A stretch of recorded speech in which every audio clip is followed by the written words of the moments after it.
Hello students, आज का topic बहुत ही मज़ेदार होने वाला है क्योंकि आज मैं आपको स्पार्कल लाइंस के साथ साथ स्लाइसर का इस्तेमाल कैसे किया जाता है वो भी बताने वाला हूँ।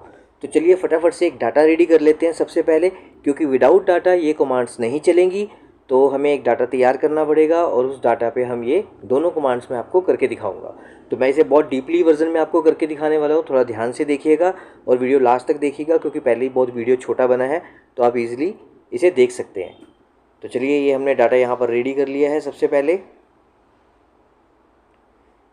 जब मैं आपको ये कमांड्स करवाऊँगा इसमें आप कोई भी जल्दबाजी मत कीजिएगा, कोई भी गलत कमांड का इस्तेमाल मत कीजिएगा। मैं आपको बताता रहूँगा कि कैसे इसको इस्तेमाल करना है हमने। तो देखिए सबसे पहले आप अपना डाटा सेलेक्ट करेंगे। सिंपली आप डाटा सेलेक्ट करेंगे, ना तो यहाँ पर आप कोई फार्मूला लगाने वाले हैं, कोई इजिकल टू दोबारा आपने कुछ नहीं यहाँ पे प्रेस करना, क्योंकि विदाउट फार्मूला हम ये सब कुछ करने वाले हैं। तो ध्यान रखिएगा, कुछ नहीं आपने इजिकल टू वगैरह कुछ इस्तेमाल नहीं करना है यहाँ पर। सिंपली आपको क्या करना है, देखिए इंसर्ट में जा रहे हैं हम। यहाँ पर line, column, win and loss आपको तीनों ऑप्शंस दिखाई दे रही हैं। स्लाइसर भी इसके साथ ही है।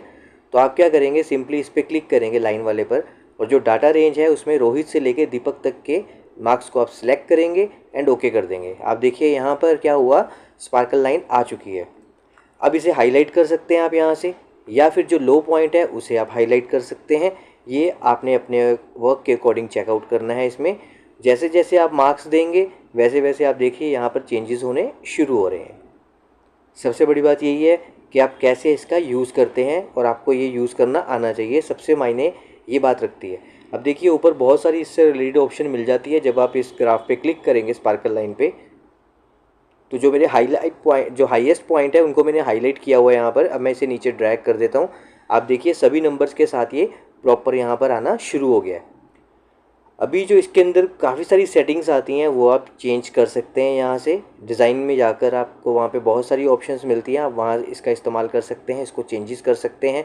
या फिर आप जो ये नंबर्स आपने दिए हुए हैं, जैसे मैथ के नंबर्स हैं, सीमा के मार्क्स हैं, दीपक के मार्क्स हैं, इनको चेंज करेंगे तो भी आपके यहाँ पर स्पार्कल लाइन में चेंजेस होने शुरू हो जाएंगे। हाईलाइट आप लो पॉइंट को भी दिखा सकते हैं और जो हाई पॉइंट है उसको भी दिखा सकते हैं। एक चीज़ मैं और बताना चाहूँगा कि आप इसे सिलेक्ट करके डिलीट के बटन से डिलीट नहीं कर सकते हैं, और अगर आप दबाएंगे भी डिलीट का बटन तो भी इस पर कोई काम नहीं होगा, मतलब ये डिलीट नहीं होगा।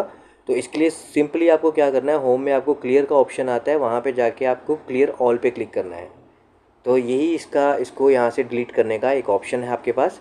आप यहाँ से क्लियर ऑल पे क्लिक कर दीजिएगा और ये डाटा जो था आपका ये रिमूव हो जाएगा। चलिए मैं आपको नेक्स्ट फंक्शन इसका इस्तेमाल करके दिखाता हूँ एक बार। सिंपली आपको करना है क्या, फिर से इंसर्ट में जाना है, आगे आता है कॉलम वाला ऑप्शन।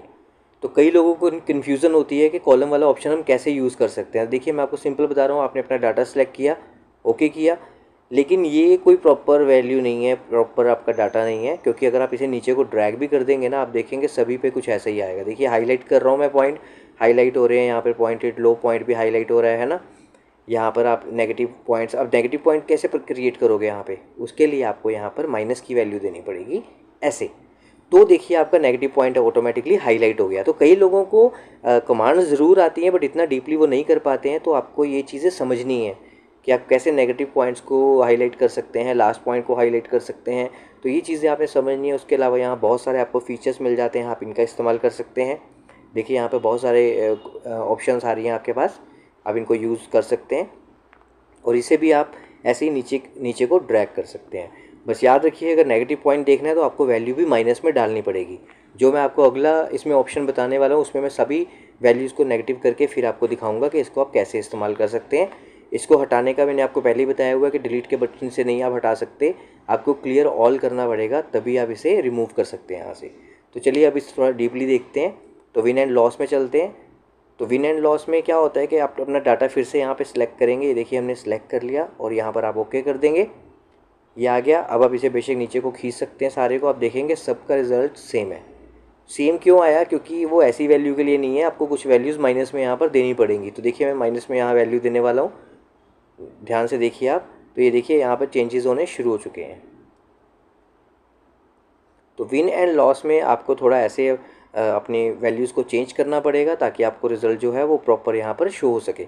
इसके अलावा भी इसमें बहुत सारे फंक्शंस आते हैं जो कि आपको डिज़ाइन के अंदर ही आएंगे, पर आपको उसके लिए पहले अपना ये ग्राफ सेलेक्ट करना पड़ेगा जो आपने स्पार्कल लाइन बनाई है। और यहाँ पे देखिए स्पार्कल लाइन का कलर आपको चेंज करना है तो वो भी कर सकते हैं। एंड यहाँ पे अगर मार्कर कलर चेंज करना है तो वो भी आप यहाँ से चेंज कर सकते हैं। इसके अलावा आपको यहाँ पे एक्सेस मिल जाता है डाटा टाइप में रखने के लिए, या फिर आप इसे डाटा एक्ट्रेस टाइप करना चाहते हैं, मतलब जो भी ऑप्शन आप यहाँ पे इस्तेमाल करना चाहते हैं अपने वर्क के अकॉर्डिंगली आप क्लिक करेंगे, उसका आंसर आपके सामने झट से आ जाएगा, जैसा कि आप यहाँ पे देख रहे हैं। तो इस तरह आप इसका इस्तेमाल कर सकते हैं। इसके अलावा यहाँ पे आपको ग्रुपिंग अनग्रुपिंग का ऑप्शन मिलता है, आप चाहें तो इसका भी इस्तेमाल कर सकते हैं। और क्लियर का ऑप्शन तो मैंने आपको बताया ही था कि क्लियर पे क्लिक करते ही सारा आपका डाटा क्लियर हो जाएगा। तो या फिर आपको वो देखिए सामने ऑप्शन आ रहा है, यहाँ पे भी क्लियर ऑल है, इस पर भी जाके आप ये ऑप्शन चला सकते हैं। तो ये ऑप्शन था आपका स्पार्कल लाइन को समझने का। अब इसके साथ ही मैं आपको बताना चाहता हूँ कि आप कैसे स्लाइसर का इस्तेमाल करेंगे।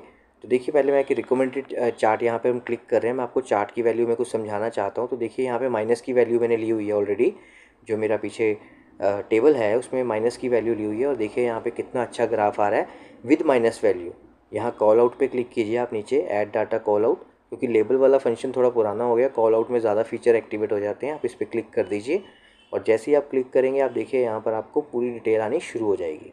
तो ये बहुत अच्छा फीचर है लेबल वाला, और सॉरी कॉल आउट वाला लेबल के मुकाबले। तो आप मैं यही रिकमेंड करूँगा कि आप हमेशा कॉल आउट वाले फीचर को ही इस्तेमाल करें। तो देखिए यहाँ पे आपके मार्क्स शुरू हो गए हैं दिखने, और माइनस वाले भी और प्लस वाले भी दोनों यहाँ पर दिख रहे हैं।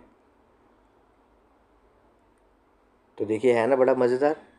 तो ये इस तरह आप इन ट्रिक्स को फॉलो करके आप प्रॉपर अपने ऑफिस का काम, और बल्कि बहुत अच्छे लेवल पे आप ऑफिस का वर्क कर सकते हैं और स्मार्ट वर्क कर सकते हैं और दूसरों को इम्प्रेस भी कर सकते हैं। तो इन चीज़ों को समझना चाहिए आपको कि कैसे आप एक्सेल का इस्तेमाल इसके अंदर कर सकते हैं, एक्सेल के अंदर आप कैसे इन कमांड्स का इस्तेमाल कर सकते हैं। तो चलिए अब मैं आपको स्लाइसर के बारे में बताने जा रहा हूँ। तो स्लाइसर का इस्तेमाल करते हैं तो उसके लिए हमें अपना डाटा सिलेक्ट करना पड़ेगा। जो हमारे पास यहाँ पे आप देख रहे हैं डाटा है, इसको हम नॉर्मली सिलेक्ट करेंगे। और जैसे ही मैं स्लाइसर पे क्लिक करूँगा आप देखेंगे यहाँ पे एक एरर आ जाएगा कि स्लाइसर का ऑप्शन यहाँ पर नहीं चल रहा। तो इसके लिए क्या करना पड़ेगा, पहले आपको अपने डाटा को टेबल में कन्वर्ट करना पड़ेगा और ओके करना पड़ेगा। जैसे ही ये टेबल में कन्वर्ट हो जाएगा आप स्लाइसर पे क्लिक करेंगे तो स्लाइसर चलना शुरू हो जाएगा। तो मान लीजिए यहाँ नेम है, रोहित है, सीमा है, दीपक है। थोड़ी एंट्री अलग टाइप से करनी थी, पर चलो हम इसी पे एक्सपेरिमेंट कर लेते हैं। तो मैं यहाँ से नेम वाला ऑप्शन चूज़ कर लेता हूँ, और यहाँ पर आप मान लीजिए एक दीपक ले लेते हैं और सीमा ले लेते हैं, रोहित को छोड़ देते हैं और ओके कर देते हैं। तो यहाँ पे देखिए आप नेम के साथ साथ सीमा और दीपक दोनों आ चुके हैं यहाँ पर। तो जैसे ही आप, अब नेम की जगह क्या नेम आने थे, पर यहाँ पे सब्जेक्ट आ रहे हैं क्योंकि डाटा वहाँ पे हमने थोड़ा सा गलत तरीके से टाइप कर दिया। तो कोई बात नहीं, नो प्रॉब्लम। अब देखिए मैंने मैथ पे क्लिक किया तो मैथ वाले स्टूडेंट्स के मार्क्स दिखा रहा है, फिज़िक्स पे किया तो फिज़िक्स वाले दिखा रहा है। और आप देख रहे हैं ऊपर जो मैंने ऊपर एंट्री की थी एक्सेल के अंदर, उसमें भी देखिए मैंने फ़िज़िक्स पे क्लिक किया हुआ तो फिज़िक्स दिखा रहा है, इंग्लिश पे क्लिक किया स्लाइसर में तो इंग्लिश दिखा रहा है। तो इस तरह वहाँ पर भी चेंजेस होंगे। देखिए स्लाइसर में सोशल पे क्लिक किया तो ऊपर भी सोशल दिखा रहा है, फ़िल्टर ऑटोमेटिकली चल पड़ा है। आप यहाँ पे कलर चेंजेस का ऑप्शन भी दे सकते हैं, देखिए ऊपर आपको ऑप्शन आ रहा है कलर चेंजेस का। अब एक चीज़ मैं आपको और बताता हूँ, bring forward and send backward, इसमें भी लोग काफ़ी कन्फ्यूज़ हो जाते हैं, ज़रा ध्यान से देखिए। एक होता है ब्रिंग फॉरवर्ड, एक होता है ब्रिंग टू फ्रंट, एक होता है सेंड बैकवर्ड, एक होता है सेंड टू बैक। दोनों में बहुत फ़र्क है। अगर आप ब्रिंग टू फ्रंट करते हैं तो उससे क्या होगा कि ये पूरा का पूरा ऊपर आ जाएगा। सेंड टू बैक करेंगे तो पूरा का पूरा नीचे चले जाएगा। लेकिन अगर आप ब्रिंग फॉरवर्ड करेंगे तो वन स्टेप आगे आएगा, सेंड बैकवर्ड करेंगे तो वन स्टेप पीछे जाएगा। लेकिन अगर सेंड टू बैक करेंगे तो पूरा का पूरा पीछे चले जाएगा, जितने भी ऑब्जेक्ट्स इसके ऊपर होंगे। तो ये चीज़ जब आप प्रैक्टिकल करके देखेंगे तो आपको प्रॉपर समझ आ जाएगा। तो आई होप आपको आज का वीडियो अच्छा लगा होगा। अगर आपको वीडियो अच्छा लगा तो चैनल को सब्सक्राइब कीजिएगा और वीडियो को अपने दोस्तों के साथ शेयर कीजिएगा। Thank you.